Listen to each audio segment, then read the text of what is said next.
कहाँ जाऊं मेरे प्राणेश मन मोहन, तुम्हें ढूंढूं कहाँ जाऊं। मेरे प्राणेश मनमोहन, तुम्हें ढूंढूं कहाँ जाऊं। अच्छा, ढूंढते हो कभी? कौन कौन ढूंढते हैं? मेरे प्राणेश मनमोहन, तुम्हें ढूंढूं कहाँ जाऊं। और तुम्हारी याद आती है, तुम्हारी याद आती है, नैन में रो जाते हैं। तुम्हारी याद आती है, नैन मेरे रो जाते हैं। तो हे प्रभु, तुम्हें ढूंढे तो कहाँ जाएं और किस किस जगह तुम्हें ढूंढने के लिए चले जाएं। भगवान को प्राणों का बंधन करो। जब भगवान के भोग लगाते हैं तो 5 प्रकार के प्राण उससे भोग लगाओ। प्राणाय स्वाहा, व्यानाय स्वाहा, उदानाय स्वाहा, समानाय स्वाहा, अपानाय स्वाहा। ये जो 5 प्राण जीवन में दिए गए हैं, ये हमारे प्राणनाथ। अब जब आदमी संसार से चला जाता तो क्या कहते हैं उस समय? क्या निकल गए? क्या निकल गए? प्राण।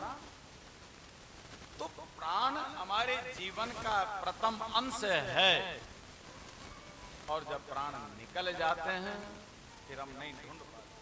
इसलिए जीते जी जीवन में हैं तब तक हमारे प्राणों को ढूंढ लो, और ढूंढ करके गोविंद के श्री चरणों में समर्पित हो जाओ। बोलो बाल कृष्ण भगवान की। मेरे प्राणेश मनमोहन, तुम्हें ढूंढूं कहाँ जाओ। अब उसको ढूंढने के लिए आवश्यकता नहीं है, वो तुम्हारे अंतःकरण के अंदर हमारे घट घट में विराजमान है। उसको ढूंढो और ढूंढ करके उसका नित्य प्रभु का बंधन करते रहो। बोल बाल कृष्ण भगवान की।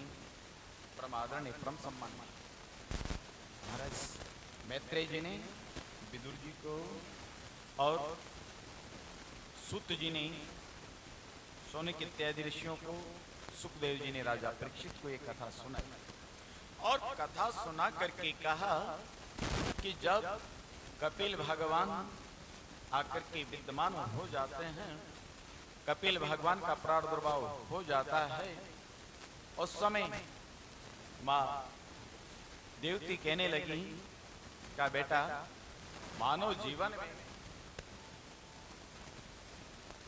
हम प्रभु को प्राप्त करना चाहते हैं तो कैसे प्राप्त होंगे? तब भगवान कपिल कहते हैं कि देखो माँ, संसार की मोह माया इत्यादि को त्यागना पड़ेगा, और त्याग करके गोविंद के श्री चरणों में समर्पित करना पड़ेगा, तो प्रभु मिल जाते हैं। तो बेटा, हमने सुना है कि संसार में नरक और स्वर्ग की भी हमें पालना करनी पड़ती, भोगना पड़ता है।